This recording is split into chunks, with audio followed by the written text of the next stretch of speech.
301 maturantë të shkollave të mesme që funksionojnë në bashkitë Gjirokastër e Libohov janë nështruar sot provimit të dytë të maturës shtetërore 2025, gjuhë shqipe dhe letërsi. Ky provim u administrua në 3 qendra, 2 pranë gjimnazit Asim Zeneri dhe 1 në shkollën nëntëvjeçare Koto Hoxhi. Prej tyre, testi u vlerësua i nivelit mesatar.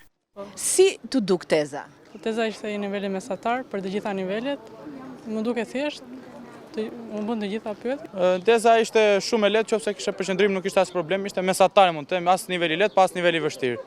Kishim Gjulja Tërsin, kishim këngët e Milosaos si vepër. Edhe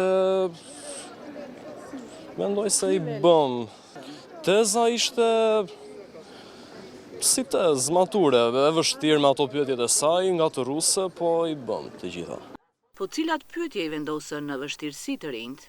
Vështirësi më shumë tek pjesa e gjuhës, tek ato me shkëllime, edhe seja ishte thjesht.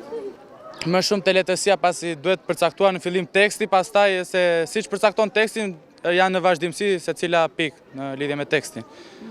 E letërsisë, pastaj seja thjesht do pak zhvillim, se do përqendrim pasi është e gjatë dhe meriton shumë pikë dhe është me vështira dhe është për nivel më të lartë besoj se që nëse bën kërkon notë të lartë.